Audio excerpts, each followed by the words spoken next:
JM Radio, inspirasi umat. Masih. Ini karena Mas Budi sudah hadir, Ustadz Budi sudah hadir, mohon maaf. Nah, Assalamualaikum Ustadz. Waalaikumsalam warahmatullahi wabarakatuh. Sehat? Alhamdulillah sehat. Kayaknya makin cerah aja hari ini. Agak ngas-ngasan karena habis naik turun tangga liftnya mati. Dan hari ini mau menyampaikan tentang apa, Mas? Nggak keliru lagi ya judulnya ya. Iya, nggak keliru lagi, ini benar ini. Jadi hari ini kita akan membahas tentang Baiti Janati. Oh, Masya Allah, Baiti Janati itu berarti kehidupan di rumah tangga. Ya, jadi bagaimana kita menjadikan rumah tangga kita ini surga kita. Amin. Kemarin kan kita sudah membahas tentang tetangga, habis itu kita ke rumah tangga. Ya. Tetangga ke rumah tangga, Masya Allah. Nah, karena Ustadz Budi sudah hadir dan waktu dan tempat, saya persilakan ke Ustadz Budi. Ya, Bismillahirrahmanirrahim. Assalamualaikum warahmatullahi wabarakatuh. Alhamdulillah, asyhadu an la ilaha illallah wahdahu la syarikalah wa asyhadu anna Muhammadan abduhu wa rasuluh. Allahumma shalli ala sayyidina Muhammad wa ala alihi wa ashabihi wa man tabi'ahum bi ihsani ila yaumiddin. Alhamdulillah, senantiasa kita panjatkan syukur kepada Allah Subhanahu wa taala karena Allah sudah memberikan nikmat kepada kita yang begitu banyaknya, dan salawat dan salam senantiasa kita aturkan kepada kekasih kita, teladan kita, junjungan kita, Nabi besar Muhammad sallallahu alaihi wasallam. Pendengar sekalian, radio JM Radio, ya. JM Radio yang dimuliakan oleh Allah Subhanahu wa taala. Saya berharap semua pendengar yang hadir mendengarkan semuanya sehat, ya, diberi kesehatan oleh Allah Subhanahu wa taala, diberi keberkahan rumah tangganya, keluarganya, anak cucunya, begitu.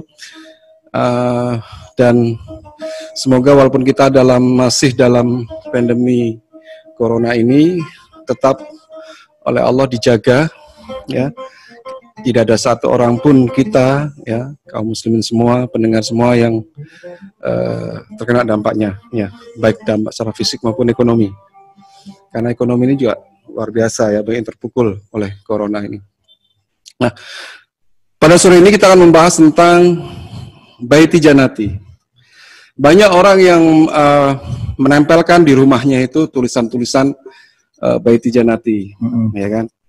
Ngomong-ngomong, Mas Zanuddin udah menikah? Udah, alhamdulillah udah nikah. Alhamdulillah, udah berapa tahun? Baru berapa bulan, Desember yang lalu, berarti 4 bulanan. 4 bulanan, ya. Alhamdulillah. Ini baru jadi orang tua baru.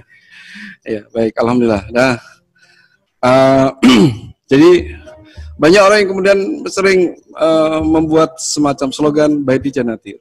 Rumahku adalah surgaku, ya kan?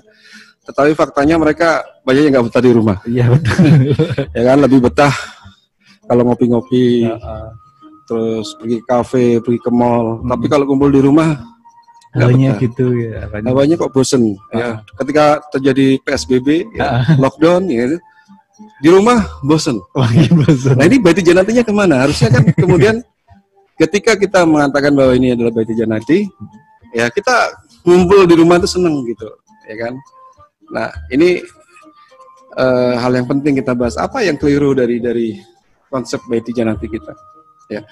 Nah, pendengar JM Radio yang dimuliakan oleh Allah Subhanahu wa taala, kenapa kita bahas tentang masalah keluarga? Karena keluarga ini sangat penting sekali, ya kan? Keluarga ini adalah pilar utama bagi masyarakat. Kalau keluarga kita ini harmonis, amin. Ya kan?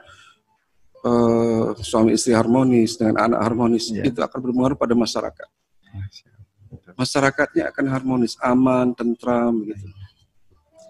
Dan sebaliknya, bila yang terjadi adalah rumah tangga yang kurang baik, ya kan, terjadi perpecahan atau sampai mungkin terjadi hal yang tidak diinginkan, nauzubillah min dzalik, ya, misalnya perceraian dan lain-lain seperti itu, apa yang terjadi?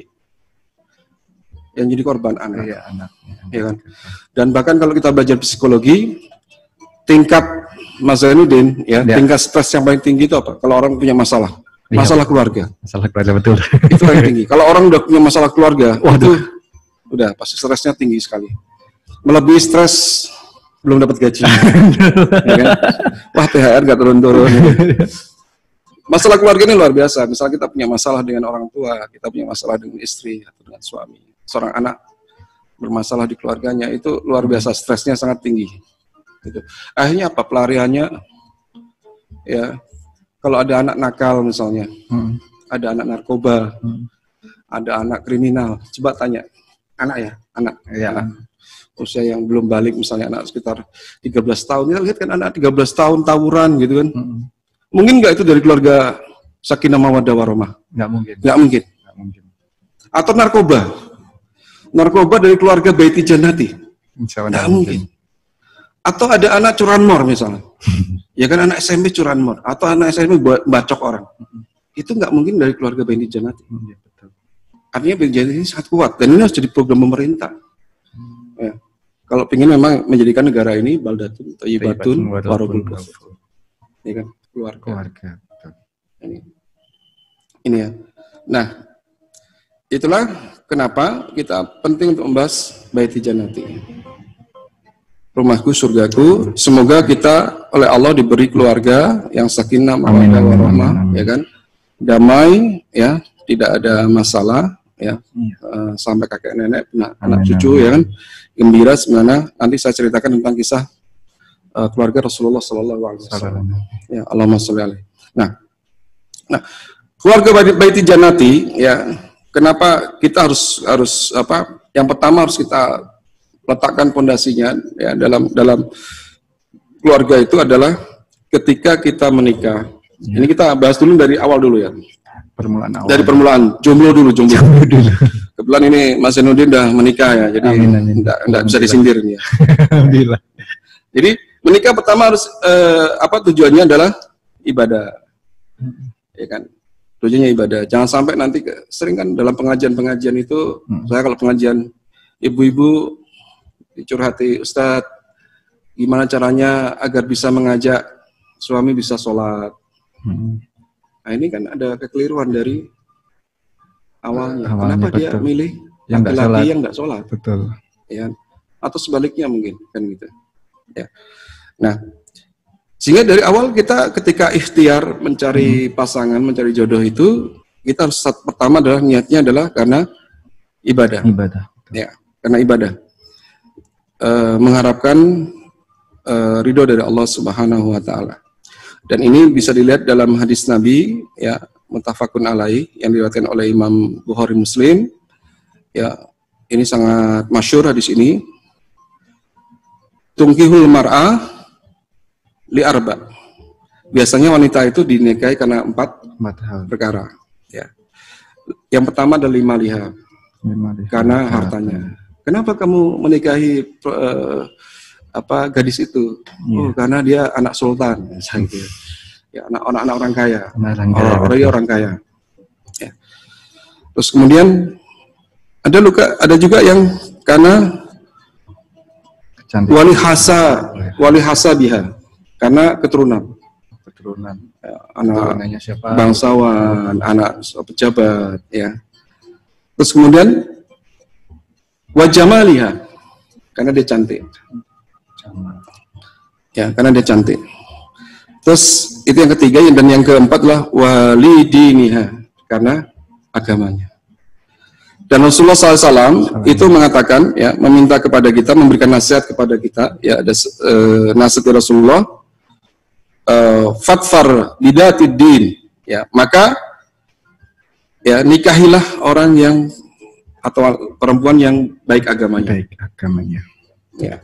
Kenapa? Ya, kata Rasulullah, taribat yadaka. Karena kalau tidak, ya, niscaya engkau akan menjadi orang yang rugi. Jadi orang yang menikahi seorang wanita bukan karena agamanya, atau sebaliknya seorang wanita menikahi seorang laki-laki bukan karena agamanya, itu kata Rasulullah akan rugi. Ya, ini ada kisah nyata, ya, kisah nyata. Jadi ada seorang laki-laki itu menikahi wanita itu gara-gara wanita ini kaya, ya kan, cantik, ya kan. Terus akhirnya dia menyesal. Kok bisa? Padahal Menyesal. saya dan cantik. Saya cantik, Ya. dia menyesal. Karena kalau ngeliat dia lagi naik mobil dengan istrinya, itu disangka sopirnya. Dia menyesal. Disangka sopirnya, ya kan? Ini pentingnya nikah itu sekufu ya. Oh, iya, Sekufu. sekufu. Sekufu itu setara. Ya. Karena pernah ada kisah jadi seorang ulama ya, namanya Sufyan bin Uyainah, itu mendapatkan curhat dari seorang laki-laki namanya Abu Muhammad ya. Dan Abu Muhammad ini curhat ya kepada Ibnu Uyainah ya. Wahai Ibnu Uyainah, saya datang mengadu kepadamu karena aku merasa dihinakan oleh istriku. Nah, terus kemudian Ibnu Uyainah, wah saya tahu penyebabnya. Ya. Pasti kamu menikahi wanita ini agar kamu mendapatkan kemuliaan. Ben pamornya naik, gitu kan. Popularitasnya naik. Terus kemudian dibenarkan oleh Abu Muhammad. Terus kemudian ada kata-kata yang terkenal muncul dari beliau. Ini bukan sabda Nabi ya. Iya. Itu beliau mengatakan siapa yang menikah karena menginginkan kehormatan dan dihormati oleh orang banyak, maka dia akan terhina. Ya. Jadi kalau kita memilih perempuan jangan karena Kayaannya. biar dihormati oleh masyarakat. Wah, aku yang menikahi kamu, masyarakat pasti akan menghormatiku. Maka akan terhina, kata Sufyan bin Uyainah. Dan barang siapa yang menikah karena mencari harta, ya, karena dia dia memilih mau dompleng kekayaan, juragan kaya misalnya, ya kan? Maka kata Ibnu Uyainah itu dia akan menjadi miskin. Ya, ini belum ulama ya, ulama besar ya. Namun barang siapa yang menikah seseorang karena agamanya, karena agama, kata Ibnu Uyainah, maka akan dikumpulkan untuknya harta, kehormatan dan juga agama. Dapat tiga-tiganya. Ya, sama juga ketika kita memilih seorang wanita, kata Buya Hamka kan ada wanita yang nilainya 1000. Jadi 1000 itu gimana coba? Pernah dengar nggak ini? Nilainya harganya 1000. Jadi kan nilainya 1000 itu begini ya. Jadi kan orang itu dinikahi karena 4 perkara. Ya, 5 liha karena kekayaannya, terus kemudian lihasabiha karena keturunan, ya, terus kemudian wali jamaliha dan wali diniha. Jadi tadi harta, keturunan, kecantikan dan agama. Nah, harta, terus kemudian harta ini menurut Imam Buya Hamka nilainya 0. Terus kemudian keturunan nilainya 0. Kemudian kecantikan nilainya 0. Agamanya nilainya 1. Nah, kalau orang itu kita cari agamanya dulu, lala kok cantik, maka nilainya 10. 1 dan tambah 0. 1 gabung 0. Ya, gabung 0. Desimal itu ya. Pelajaran elektro. Ya kan? Iya betul. Ya. Jadi 10. Terus dia nanti ternyata kaya juga, 100 nilainya. Dan dia anak bangsawan, jadi 1000. Tetapi kalau orang agama dijadikan, oh ya saya juga agamanya sih, gitu kan. Cuma terakhir, maka nilainya 0,0001. Kosong ya. Ya, jadi 0,001 itu ya cuma 1 dapatnya. Jadi tetap pertama itu kita agamanya, setelah itu yang lainnya bonus. Tapi kenapa posisi kekayaan itu kok nomor 1? Posisi dalam hadis nabinya itu kok kekayaan dulu, harta, kecantikan, baru agama. Agama kenapa nomor 4? Ini kan bukan urutan, tetapi bukan urutan. Hadisnya itu tangkihul mar'a, kebanyakan orang itu memilih wanita, menikahi wanita itu karena 4 alasan ini. Saya kira dan Nabi menyuruh alasannya harus agama. Kalau orang tidak karena alasan agama, kata Nabi akan merugi. Betul itu. Ya, berarti akan merugi. Bukan urutan ya. Bukan urutan. Saya kira tapi urutannya dulu. Urutan nafsu, kriteria ya, kriteria. Saya ini dompleng kaya misalnya gitu. Ya kan nggak mau susah-susah jenjang karir misalnya gitu kan ini. Nah dan kita melihat Rasulullah SAW itu ya, itu kan seorang laki-laki yang luar biasa. Iya, luar biasa. Beliau ini laki-laki yang seorang laki-laki yang tampan. Jadi di dunia ini ada 3 laki-laki tertampan di dunia. Nabi Yusuf. Paling tampan siapa? Nabi Yusuf. Kata cerita-cerita sih Nabi Yusuf. Nabi Yusuf ya. Paling tampan itu Nabi Adam. Oh, paling tampan. Ya. Karena nggak ada saingannya. Alasannya adalah karena Nabi Adam ini diciptakan langsung oleh Allah. Oh, Masya Allah. Fi ahsani taqwim. Jadi karena nyiptaan Allah paling ganteng sedunia itu Nabi Adam.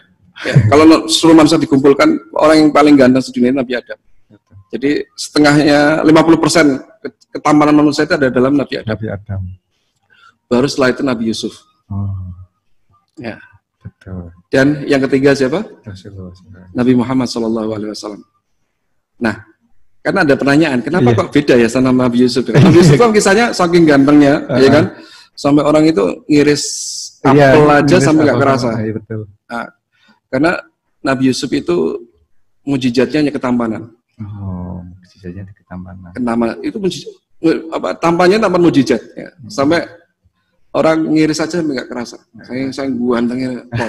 Gantengnya pol. Ya, seluruh dunia ini nggak ada orang yang sampai ngelihat laki-laki itu sampai ngiris nggak kerasa. Sampai lewat gitu. Iya Mbak. Iya, Mbak. Ya. Sampai nggak inget apa-apa itu. Sampai nggak inget apa-apa itu. Ya kan? So, itu sampai terbius. Nah, Nabi itu selain tampan, ya, itu beliau memiliki apa yang tidak dimiliki oleh Nabi Yusuf, Apa itu? yaitu al-haibah al-jalaliyah. Apa itu artinya? Jadi beliau itu adalah orang yang tidak hanya tampan, ya, tapi justru yang dibandingkan ketampanannya itu yang lebih mendominasi beliau, ya, bukan ketampanan. Kalau gantengnya itu ada yang bilang lebih tampan Nabi Muhammad dibandingkan Nabi Yusuf, ya. Tetapi beliau itu, ya, kewibawaannya, al-haibah al-jalaliyah itu kewibawaan beliau itu lebih besar dibandingkan ketampanan beliau. Ya. Sehingga membuat orang itu tidak bisa, kalau orang berwibawa, itu kan natap muka aja nggak berani. Sehingga para gadis itu nggak berani menatap Rasulullah. Gantengnya itu ganteng berwibawa, ya kan? Sampai orang nggak seperti Zulaikha. Zulaikha kan sampai tergila-gila. Iya, sampai tergila-gila. Nggak ada orang yang berani tergila-gila sama Rasul, karena Rasulullah itu berwibawa. Tergila-gila lagi sama orang yang wibawa itu kan hawanya sungkan gitu ya. Betul. Nah, itu bedanya. Kenapa kok katanya tampan kok nggak seperti kisah-kisah itu? Ya karena Rasulullah itu punya 2 kelebihan lain yang tidak dimiliki oleh Yusuf, yaitu al-haibah al-jalaliyah, yaitu kewibawaan yang sangat hebat. Gitu. Ya, Rasulullah itu hebat. Pernah ada orang Ansor itu ketinggalan sholat jamaah, ditanya sama Rasulullah, kamu udah sholat? Itu langsung gemeter. Oh iya. Jangan saking berwibawanya beliau. Masya Allah. Ya. Dan beliau itu punya kelebihan lain, yaitu ya ad-da'un nuroniyah. Beliau itu ini mujizatnya, bercahaya. Jadi beliau itu bercahaya sampai pernah suatu ketika Siti Aisyah ini hadisnya ini sahih, itu lagi dondomi itu pakai jarum, tiba-tiba teploknya itu jatuh, mati gitu. Kebalik ya, lagi dondomi teploknya jatuh. Karena kaget itu jarumnya juga jatuh. Iya. Nah, terus kemudian Rasulullah datang ya menghampiri Aisyah, dan Aisyah itu kaget ketika dia bisa melihat jarum, padahal teploknya mati. Yang Rasulullah itu bercahaya wajahnya. Ini mutawatir, artinya ini hadis diriwayatkan oleh Aisyah, ya, ada di Sama'il Muhammadiyah itu salah satu kelebihan Rasulullah itu bercahaya. Nah, ini ya. Nah, waktu itu ya saya mengisahkan salah satu yang harus kita, kalau para jomblo ini harus meniru kisah cinta lah Rasulullah dengan Khadijah, ya kan? Kalau kita sebelum bahas masalah keluarga ya. Betul. Khadijah itu adalah seorang perempuan, seorang wanita bangsawan, kaya raya. Beliau seorang saudagar, wanita, tapi masih muda, 40 tahun masih muda ya. Masih muda. Ya, pemuda Muhammadiyah itu kan syaratnya 40 tahun. Ya kan? Di bawah 40 tahun, berarti masih muda. Masih muda, Ya. betul. Beliau ini Tapi beliau ini sudah janda 2 kali. Oh. Jadi Rasulullah ini adalah istri yang ketiga. Baru tahu apa udah tahu lama? Baru tahu. Kalau beliau suami ketiga, baru tahu mau baru tahu. Kalau tahunya sih janda, cuman janda 1 kali, 2 kali. Iya, jadi beliau ini suami yang ketiga. Masya Allah. Nah, ketika beliau menikah, meninggal, sampai yang ketiga ini kemudian banyak yang ngelamar beliau. Karena beliau itu bangsawan yang sangat anggun sekali, cantik, anggun, kaya raya, saudagar, gitu kan. Kalau tadi ya, kriteria itu 5-5-nya masuk gitu. Iya, betul. Dan beliau ini anggun, orang yang sampai punya gelar at-Thahirah, wanita yang suci, at-Thahirah.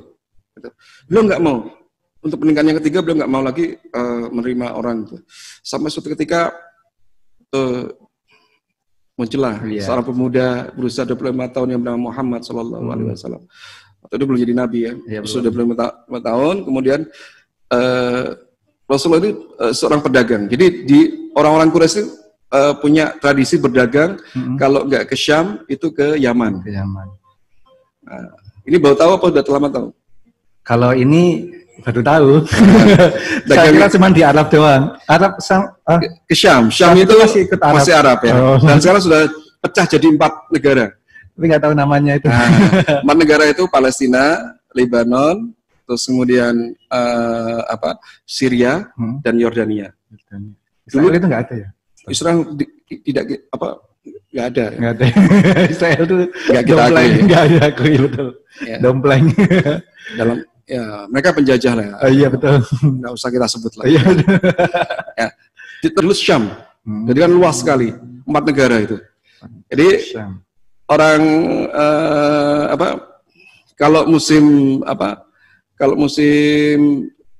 panas mereka berdagangnya ke Syam. Berarti ke Syam itu berarti dari Mekah ke utara, ya, ke utara melewati Madinah. Jadi kalau musim dingin mereka ke Yaman, berarti ke bawah, ke selatan, ya kan? Yaman itu di bawahnya Saudi, ya, di bawahnya Mekah. Nah, beliau terkenal banyak orang yang nitip dagang. Nah, suatu ketika beliau nitip kepada Rasulullah join begitu ya, kerjasama, dan beliau punya wakil di situ, namanya Maisarah. Maisarah itu laki-laki apa perempuan? Perempuan. Laki-laki. Loh. Kebanyakan yang sekarang dipakai Maisarah itu perempuan. Padahal itu nama laki-laki. Ya kan? Ini banyak yang keliru. Maisarah itu yang menjadi pembantunya Khadijah, ya, yang mengawal Rasulullah berdagang ke Syam dan ke Yaman itu adalah seorang laki-laki. Dan di sana Maisarah ini yang akan melaporkan, ya. Dan di sanalah kemudian Maisarah cerita, ya, kepada majikannya, kepada bosnya, ya, Khadijah tadi. Khadijah, ya. Ibu, Muhammad itu tidak hanya tampan, ya, tapi dia jujur, dia akhlaknya baik, gitu. Tambah senang. Tambah. Nah, jadi akhirnya, wah ini kalau saya cari suami yang kayak begini nih, ya kan? Dagangku gak bakal bisa tetap dagang, kan nggak mungkin perempuan riwa-riwi gitu kan, iya, yang betul. lebih mobilitasnya tinggi kan laki-laki, ya kan? Hanya, wah ini calon saya. Cuman kan malu ya. Beliau ini walaupun juragan besar gitu kan, malu. Akhirnya curhatlah beliau kepada sahabatnya. Siapa nama sahabatnya? Mak comblangnya?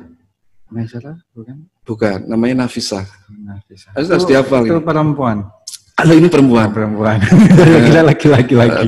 Biasa kalau ibu-ibu kan suka curhat gitu kan teman-temannya. Nah, cerita ini dia punya sahabat yang bisa dipercaya. Dia cerita, aku tertarik dengan pemuda ini. Besok itu aja. Jujur ya. Kemudian apalagi Rasulullah itu sejak ini kan sering dinaungi awan gitu kan.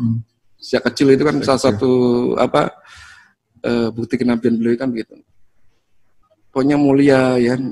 Dan si Maisarah ini tidak pernah mencela Rasulullah. Isinya pujian.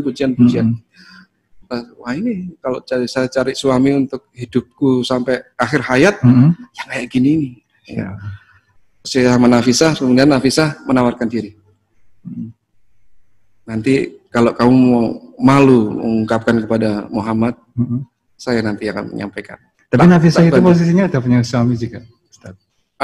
Seharusnya iya, ya kan? Karena beliau kan berarti seumuran dengan Khadijah. Harusnya iya gitu kan. Ya. Kalau sama jomblonya kan gue malah juga dewe.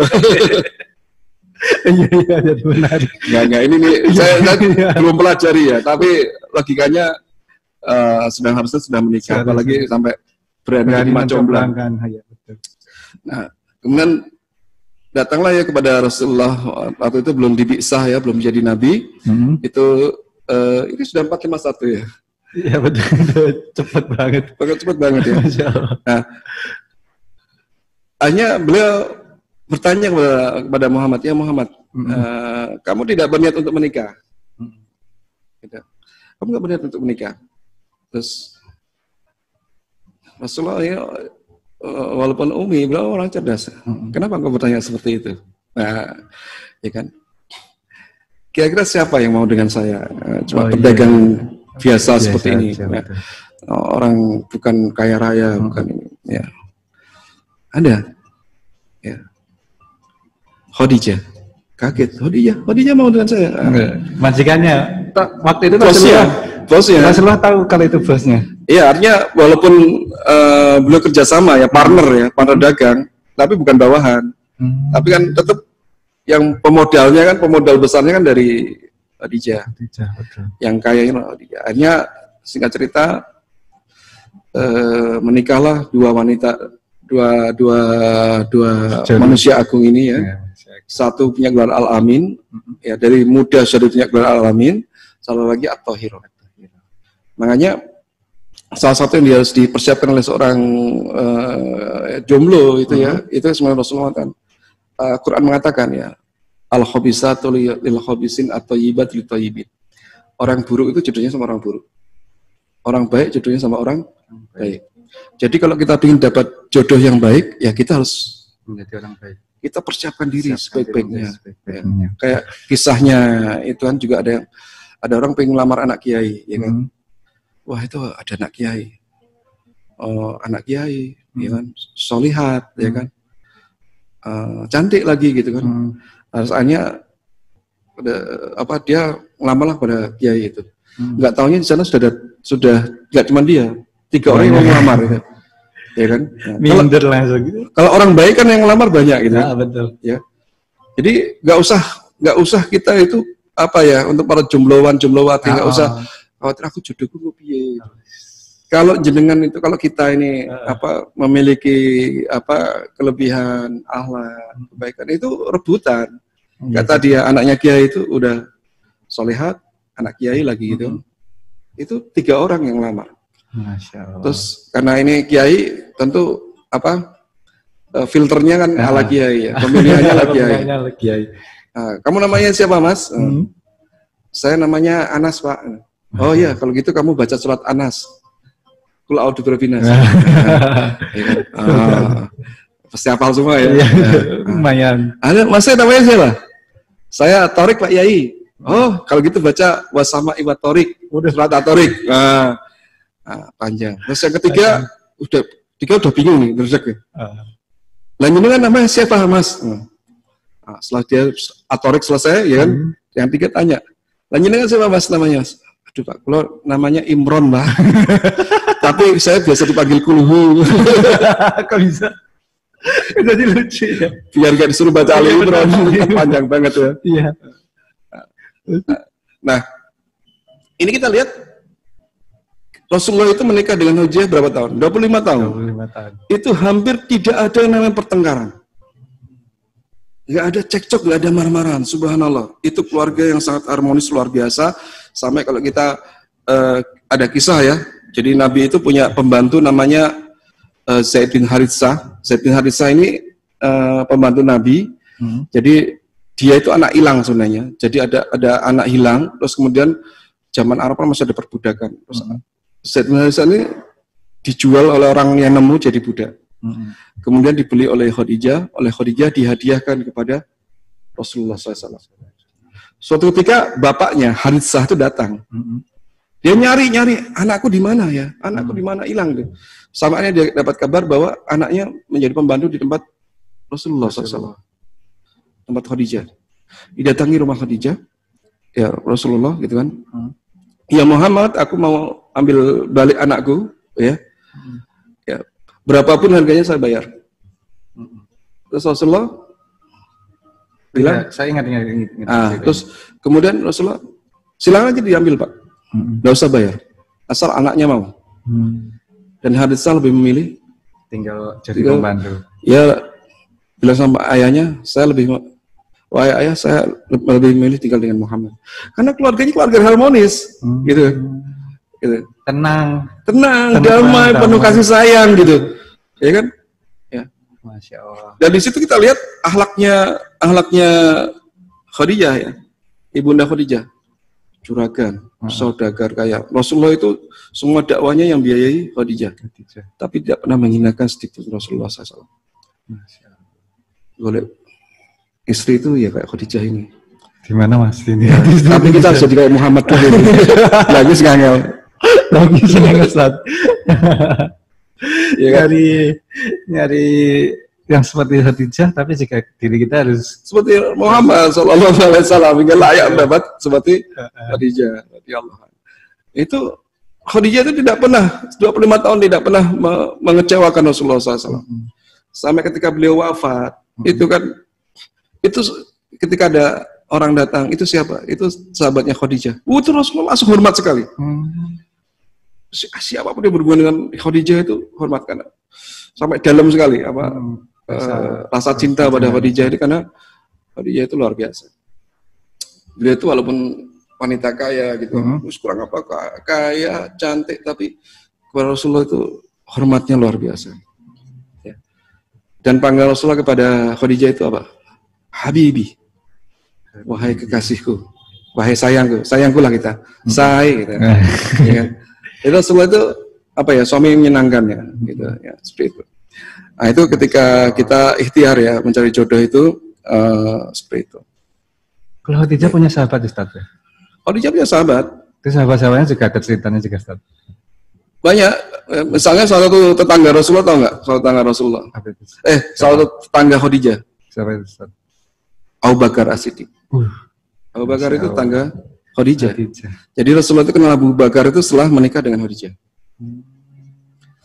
Itu. Jadi dan kemudian mereka bersahabat. Nah, ini ini penting ya. Jadi mencari jodoh ini penting, karena pernah Umar itu dicurhati oleh seorang laki-laki. Ya, tentang wahai Amrul Mukminin, saya mau mengadukan anakku. Nah, anakku ini durhaka kepadaku. Dia tidak taat padaku. Terus Umar langsung manggil anaknya. Nah, terus dijelaskan tentang kewajiban seorang anak kepada orang tuanya. Terus anaknya bilang, anaknya mantuk-mantuk terus kemudian, ya Amrul Mukminin, itu kan hak seorang ayah kepada orang tua kepada anaknya. Lalu apa hak seorang anak kepada orang tuanya? Jadi anak kita itu punya hak kepada kita. Sudah tahu belum? Belum. Tahunya ya dapat kewajiban dari orang tua. Nah, anak itu punya hak. Yang pertama apa? Yang pertama adalah dicarikan ibu yang solihat, kata Umar. Ya, itu hak seorang anak. Wah, anaknya langsung mantap-mantap baik guyu-guyu. Sebenarnya. Ya, satu punya senjata itu. Terus apalagi ya, Amrul? Yang kedua, dia diberi nama yang baik. Wah, dia tak guyu-guyu. Ya. Terus yang ketiga, dia harus diajar agama. Diberi pelajaran agama. Wah, tambah guyu-guyu, terus akhirnya dia mengatakan, ya Amrul, tiga ini tidak dikasihkan kepada saya. Saya punya ibu itu tidak solihat. Ya kan? Mungkin ketemu yang jualan, guyu-guyu, ada perempuan, wah ini menarik, langsung dilamar misalnya itu. Harusnya harus teliti dengan agamanya, karena ini bagian dari hak seorang anak. Ya, apalagi ada psikolog mengatakan anak seorang anak itu kecerdasannya itu menurun dari ibunya katanya. Ya. Ada psikolog yang bilang begitu. Yang cerdas. Ya. Nah, terus ya saya tidak mendapatkan ibu yang solehat. Ya, ibu saya itu gak ngerti agama plus standar agama ini. Terus yang kedua, saya ini dikasih nama ini asal-asalan. Ya, kalau mungkin orang Jawa jenengi Kliwon misalnya, Gentong dan lain-lain. Bukan nama-nama yang bagus, ya kan? Makanya Rasulullah itu kalau lihat ada orang namanya jelek, itu masih dirubah. Ya kan? misalnya apa Abu Bakar tahu nama asli Abu Bakar? Nama asli Abu Bakar tahu nggak? Abu Bakar bukan nama asli. Bukan nama asli. Abu Bakar itu pernah bernama Abdul Ka'bah. Abdul Ka'bah itu masih hambanya Ka'bah. sebelum. Terus kemudian berubah menjadi Abdullah. Nama asli Abu Bakar itu Abdullah. Abdullah bin Utsman. Ya. Anaknya Utsman. Bapaknya namanya Utsman. Oh, bapaknya. Abu Kufafah atau Abu Bakar bin Abu Kufafah. Ya. Abu Bakar itu karena namanya Bakar Yubakir. Jadi Abu Bakar itu bapaknya pelopor. Abu Bakar nggak punya anak namanya Bakar, nggak ada namanya. Ya kan? Karena dia bapak pelopor pertama kali masuk Islam, maka diberi gelar. Itu gelar Abu Bakar. Abu Bakar nama gelar, bukan nama asli. Baru tahu malah. Nah, itu yang ngasih gelar Rasulullah. Iya, Rasulullah. Abu Bakar. Pelopor. Iya sih ya. Betul. Kayak Abu Hurairah kan nggak ada nama anaknya Hurairah kan, kucing gitu.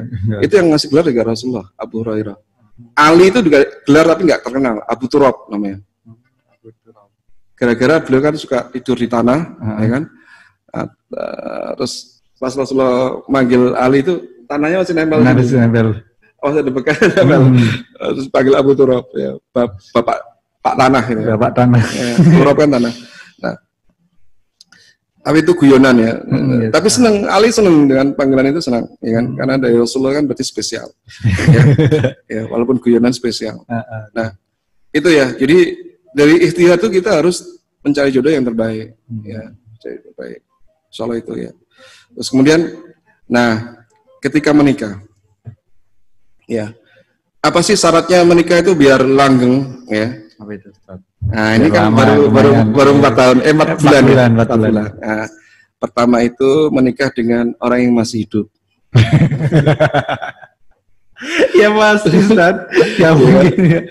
Masih hidup. Jadi buat apa ya ada orang cantik, mempesona seperti Luna Maya misalnya, dan terus menarik seperti Dewi Sandra, ya. Tetapi udah mati dan nggak bisa dimiliki. Ya maksudnya masih hidup itu harus memahami bahwa yang namanya hidup itu tidak ideal. Jadi setelah menikah itu tidak ideal. Kita ketemu dengan istri kita itu bukan orang yang sempurna. Dia pasti punya kelemahan gitu. Ya, punya kelemahan. Nah ini harus bisa bagaimana memaklumi kelemahan ini. Iya, betul. Coba seneni, yang namanya manusia itu pasti punya kesalahan, kelemahan, ya kan?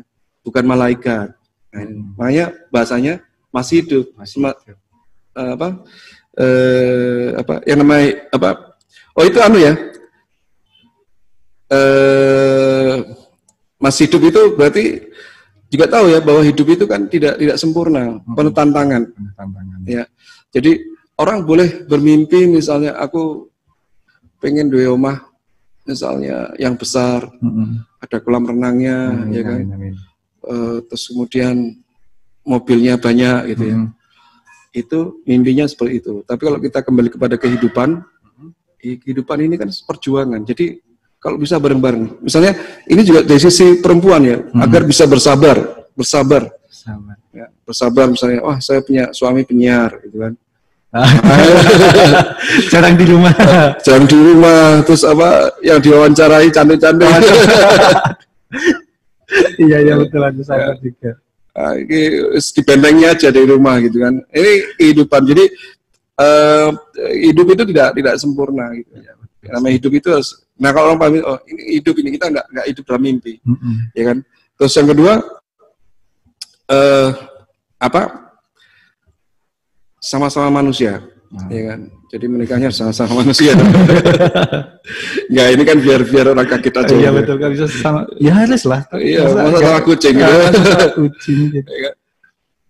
Maksudnya sama manusia itu tahu bahwa yang namanya manusia itu tadi ya, manusia itu tempat salah, tempat hilaf, ya kan.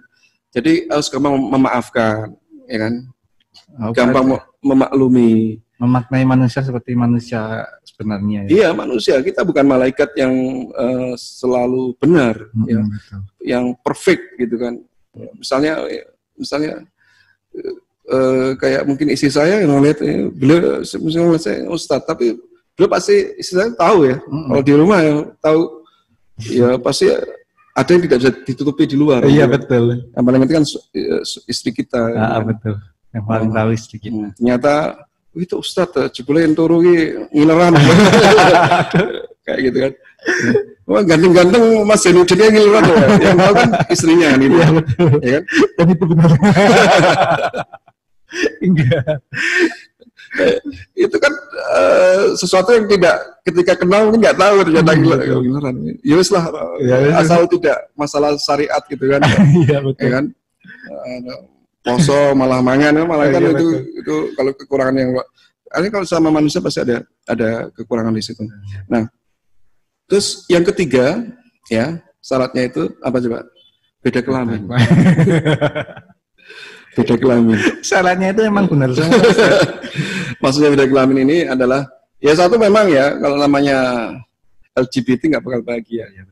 Laki-laki dengan laki-laki, perempuan dengan perempuan, malah nanti kena penyakit, dapat azab dari Allah. Tapi sisi lain adalah, maksudnya adalah laki-laki dan perempuan ini beda perannya. Ya kan? Jadi agama kita mengatakan ar-rijalu qawwamuna 'alan nisa. Jadi ini harus dipahami oleh para istri ya, bahwa suami ini adalah qawwam. Dan buat para suami, Anda ini qawwam gitu ya kan? Anda ini pemimpin, Anda ini nakoda. Sampai dari mengatakan, kalau sampai rumah tangga kita ini rusak, ya kan? Itu yang paling bertanggung jawab siapa? Suaminya. Kalau sampai ada anak durhaka, yang paling tanggung jawab? Suami. Ya, karena sebagai sebuah pemerintahan ya, kalau pimpinannya itu bagus, Allah ke bawah bagus. Ya kan? Ada yang sampai mengatakan, kambing kalau dipimpin oleh singa itu akan menjadi pasukan yang perkasa.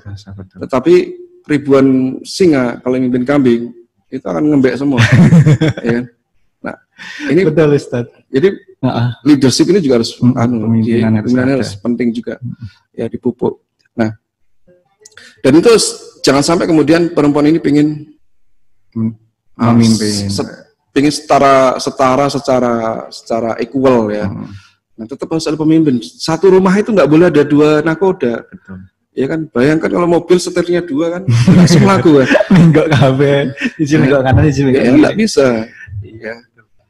Atau ya kayak gitu. Harus satu ada nakoda, dan itu memang dari sananya Allah mendesain laki-laki sebagai qawwam. Dan laki-laki ini zaman sekarang ya harus berlakulah seperti laki-laki, ya kan. Jangan lembek. Jangan lemah gemulai. Iya kan? betul. Ya. Laki-laki tulang lunak, gitu. Laki-laki tulang lunak. Ini mau jadi qawwam gimana gitu kan? Nah, itu. Nah, terus yang terakhir. Ada 4 ya. Yang terakhir 4 itu harus sama keyakinannya. Ini yang. Jangan sampai kita udah yakin sama perempuannya nggak yakin sama kita. Aduh, sedih sekali. Kasihan aduh. Ya maksudnya adalah kalau seseorang memiliki agama yang sama, kemudian visi yang sama, ya kan, ini akan bahagia. Tapi ya ada artis kan yang senior, dua-duanya senior, satu muslim, satu non muslim, ketika anaknya sudah besar akhirnya cerai. Aduh, Mana anaknya? Mana anaknya? Terakhir kan kabarnya anaknya mau masuk Islam. Nah, tahu ya siapalah itu ya.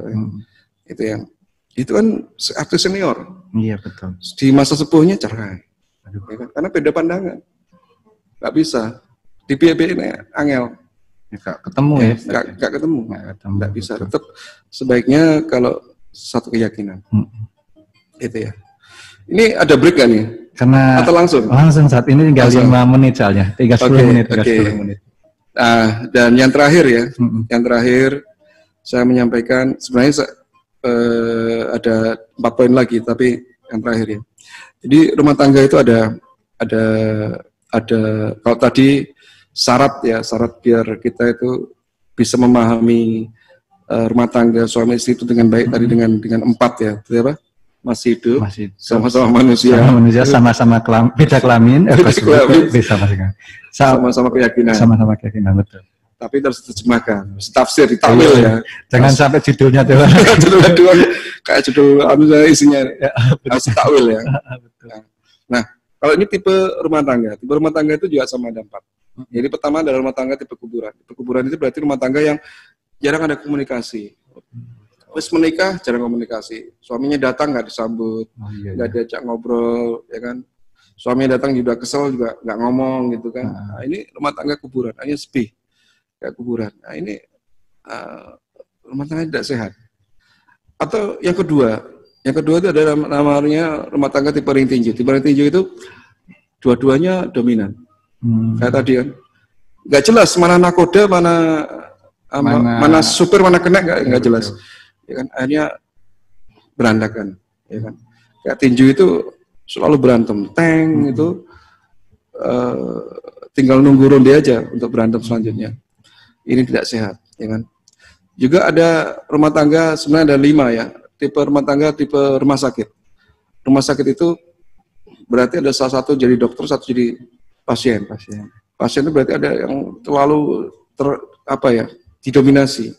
Terlalu mendominasi. Jadi misalnya kita menjadi seorang kowam misalnya. Kemudian istri itu terlalu terdominasi seperti pasien gitu ya. Betul. Nah, itu enggak sehat. Ya. Yang bagus adalah rumah tangga seperti sekolah. Apa itu? Sekolah itu kalau orang sekolah. Oh iya ya, saling interaksi, saling asah, saling asih, saling asuh. Orang yang tidak tahu jadi tahu, ya kan? Orang yang tidak pintar jadi pintar setelah itu. Orang wise, ya kan? Orang bijaksana setelah menikah jadi lebih bijaksana. Ya kan? Saling menasihati, Jadi ketika orang berumah tangga itu justru kemudian terjadi lompatan yang luar biasa. Ya, seperti sekolahan, seperti orang kalau kuliah itu. Kuliah kan dari nggak ngerti apa-apa jadi banyak pengetahuan. Nah, dan yang terakhir adalah rumah tangga tipe masjid. Tipe masjid itu berarti kayak masjid ya. Jadi kita ketika berumah tangga itu ya tujuannya ibadah, ya kan. Dan masjid itu bisa untuk sekolah, ya. Jadi Al-Azhar itu tempatnya di masjid. Jadi dulu masjid itu untuk segala macam kebaikan, untuk pusat pemerintahan, pusat kegiatan juga, pusat pendidikan, ya. Nah, ya. Jadi sekolahnya dapat, ibadahnya dapat, ya kan. Terus dunianya dapat, akhiratnya dapat. Ya. Sehingga kita kalau bisa menjadikan rumah tangga kita ini, kalau kita ingin jadi baiti janati, ya kan, bahagia dunia dan juga akhirat, ya tadi harus bagaimana membuat rumah tangga tipe masjid, ya kan.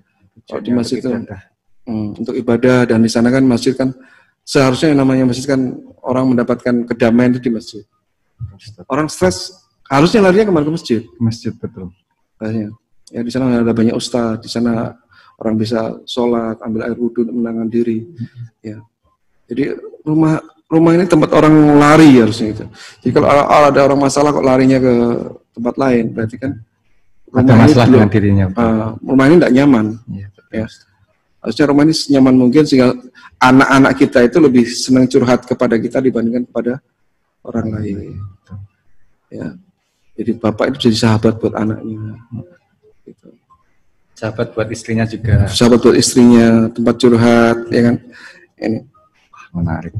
Masya Allah, mungkin sebelum kita akhiri sesi ini kita akan rehat sejenak, rehat sejenak karena harus ada yang mau lewat. Tetap di 107.7 FM CM Radio Muhammadiyah Jawa Tengah, inspirasi umat.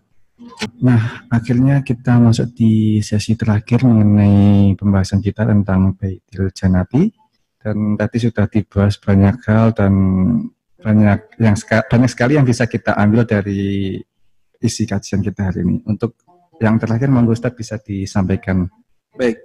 Jadi kalau disimpulkan sebenarnya ada 10 ciri keluarga Baitil Janati. Ya, yang pertama adalah keluarga itu harus di atas pondasi iman. Ya, pondasinya harus iman. Jadi sekuat-kuatnya pondasi ini kalau kuat, dikasih beban sebesar apapun dia akan bisa bertahan, nggak bakal goyang, ya kan? Gedung PWM ini ada berapa lantai? Ada 5 lantai. 5 lantai. 5 lantai. Itu kalau pondasinya kuat, roboh. Nggak kuat roboh, Pak. Ya. Kalau kita ingin buat keluarga yang hebat, pondasinya harus kuat, yaitu pondasinya harus keimanan. Tadi orientasinya ibadah, keimanan. Jadi betul-betul bagaimana kita membuat keluarga kita ini keluarga orang-orang mukmin, orang yang beriman betul, sehingga pondasi ini kuat. Nggak ada keluarga yang nggak digoyang, pasti ada ujian. Pasti ada ujiannya. Misalnya lala suaminya itu naudzubillah min dzalik ya, misalnya kena PHK atau apa. Tapi kalau keluarganya pondasinya kuat, keimanan, itu istrinya tenang, Mbak. Rezeki tangan Allah, Bang. Rezeki bukan di tangan bos atau perusahaan, tapi tangan Allah. Betul. Nah, ini yang menguatkan adalah istrinya. Tapi kalau nggak karena iman, goyang semua. Iya, betul. Ya kan? Makanya ini harus penting. Jadi walaupun sudah menikah, jangan sampai kemudian lupa dengan tetap ngaji, ya kan? Tetap cari ilmu agama. Karena inaya sallallahu min ibadihil ulama. Jadi orang-orang yang dekat sama Allah, orang yang kuat imannya itu mau nggak mau harus banyak ilmunya. Jadi namanya cari ilmu itu kan panjang. Nggak berhenti karena menikah, nggak berhenti karena selesai kuliah begitu ya. Nggak berhenti karena jadi penyiar gitu kan. Iya, betul. Jadi pertama itu. Terus yang kedua, jadi tadi pondasi iman, misinya adalah ibadah. Tetap misinya ibadah. Ya, jadi apapun kita misinya adalah ibadah. Ama khalaqtul jinna wal insa illa liya'budun. Ya. Terus kemudian yang ketiga, ya. Keluarga kita ini adalah keluarga yang jadikan keluarga yang mentaati agama. Ya. Mentaati agama karena apa? Kita jadikan anak-anak kita ini kita didik agama sejak dini. Ya. Usia dini sudah kita ajak sholat, kita ajak puasa, belajar dulu ya kan.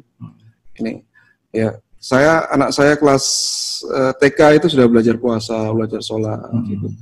SD sudah mulai cipratin air kalau subuh nggak bangun. Kayak gitu ya. Jadi harus keluarga ini keluarga yang mentaati agama dari kecil ya.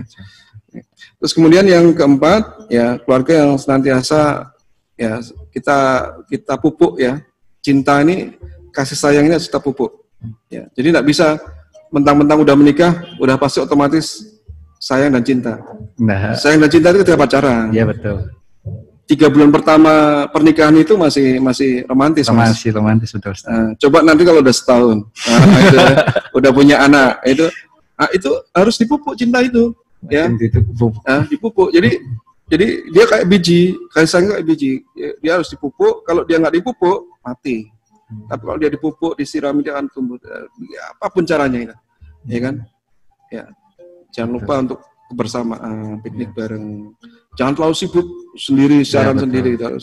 Harus diajak sekali-kali. Ya. Ajak sekali-kali. Terus, Dek, kita beli gorengan, belinya di Turki, Istanbul, kalau nggak di Mekah dan Madinah. Amin. Punya cita-cita ke sana, Ustaz. Saya dulu kalau ke pengajian anak-anak mahasiswa sering begitu. Ya, nanti kalau kalian menikah, ya diajaklah istri itu jajan gorengan, tapi jajan gorengannya di Madinah. Di Mekah. Alhamdulillah gorengan itu oleh Allah dikabulkan gitu. Amin. Ya kan? Teman-teman banyak yang bisa berangkat. Ya, semoga jamaah sekalian pendengar radio juga begitu ya. Semuanya bisa berangkat umroh atau haji ke Mekah dan Madinah. Ya. Terus itu ya. Jadi pupuk. Terus kemudian yang kelima, jadi panjang lagi ini. Saling menjaga, saling menguatkan tadi ya, saling menguatkan. Ya. Terus kemudian yang keenam ini kalau dijelaskan bakal panjang. Iya. Langsung poin aja. Saling memberikan yang terbaik. Ini cara memberikan pupuk tadi. Berikan baik. Suami datang dibuatkan buatkan apa yang anget, dia disambutlah begitu ya. Berikan yang terbaik untuk pasangan kita, untuk suami atau istri kita ya. Terus kemudian berbagi peran yang jelas ya. Suami apa, istri apa gitu kan. Siapa pemimpin, siapa yang dipimpin, ini harus jelas kayak tadi ya. Jangan sampai nanti ada yang tidak jelas ya. Kepemimpinan suami nggak diakui, ini bahaya loh ya. Banyak yang sekarang seperti ini nggak diakui ya, astagfirullahaladzim. Suaminya wani, padahal suami itu salah satu pintu surganya istri. Ya. Jika seorang istri meninggal dan suami itu ridho, itu sudah dapat surga. Ya. Jadi dapatkan surga suami itu, dapatkan ridho suami itu luar biasa. Tuh para mahasiswi. Ya. Terus kemudian apa yang ke-9 itu kompak dua-duanya ya. Jadi figur ayah maupun figur ibu itu harus punya kompak dalam mendidik anak. Ya, kompak. Jadi dua-duanya jangan serahkan pada ibunya doang gitu. Ya, kan sekarang enggak gitu. Kompak punya porsi yang, karena seorang anak pun butuh figur ayah juga. Betul. Sampai dia mengatakan ini ayah itulah kekasih pertama anak putrinya. Betul. Itu kalau ayah yang baik. Iya kan? Iya betul. Ya harus hati baik lah. Ya, makanya harus seperti itu. Harus anak itu, misalnya kalau dia laki-laki, aku pengen seperti ayahku. Atau misalnya kalau ada anak perempuan, kita punya anak perempuan, aku pengen punya suami seperti bapakku. Masya Allah. Orang yang pengertian, baik hati, sama ibu itu enggak rajin menabung. Ya. Nah, terus yang terakhir adalah sahabat sekalian, ayahanda, ibunda, keluarga yang baik itu adalah keluarga yang senantiasa berusaha memberikan kontribusi yang terbaik kepada masyarakat dan negara. Jadi keluarga yang tidak cuek dengan tetangga, kita bahas tetangga kemarin. Ya, jadi dia berikan kontribusi pada masyarakat. Jadi keluarga itu nggak eksklusif, tapi dia gaul dengan yang lain. Masya Allah, luar biasa. Hari ini kita pembahasannya cukup panjang dan materinya juga bisa membuat teman-teman semua yang udah punya suami atau punya istri, udah berpasangan juga makin mantap dalam bersuami istri, berumah tangga, dan yang belum juga tadi sudah ada tips-tipsnya dalam mencari seorang pasangan gitu kan. Tadi ada yang paling penting adalah agamanya, tapi juga biasanya kalau kita melihat itu dari pertama kekayaannya, hartanya sama kekayaan sama kedudukannya sama kecantikannya. Nah, yang paling penting yang disarankan oleh Rasulullah SAW yaitu kita mulai dari kita lihat dari agamanya, seperti itu. Luar biasa. Dan karena sudah, sebenarnya sih saya masih ada banyak hal pertanyaan karena emang pengantin baru ya Ustaz. Baru ya. Harus sering ikut tema-tema seperti ini. Tema-tema sebenarnya menarik buat mahasiswa gitu. Sering laris. Memang kita kejar-kejar waktu ya. Dikejar-kejar waktu. Saya juga ngomong sampai kayak maraton ya. Masya Allah. Dan karena kita sudah di sesi terakhir, dan saya ingin mengucapkan terima kasih bagi sahabat GM semuanya yang sudah ikut bergabung di YouTube dan juga di Facebook dan juga di frekuensi kami di 107.7 FM. Dan jangan lupa untuk download aplikasi kami di Play Store GM Radio. Semoga kita bisa saling dekat dengan dengan nuansa yang baru, dan juga lewat aplikasi bisa dimudahkan seperti itu. Dan saya ucapkan terima kasih pada Ustadz Budi yang sudah datang ke sini jauh-jauh dari rumahnya gitu kan. Semoga barokah dan bermanfaat. Amin. Mungkin itu, terima kasih dan salam dari saya. Nun wal qalami masbun fastabiqul khairat. Assalamualaikum warahmatullahi wabarakatuh. Tetap di 107.7 FM GM Radio Muhammadiyah Jawa Tengah, inspirasi umat. GM Radio.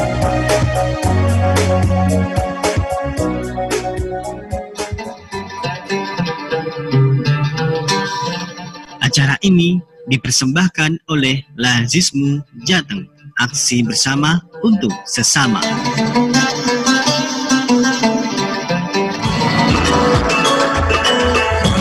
GM Radio. Inspirasi umat.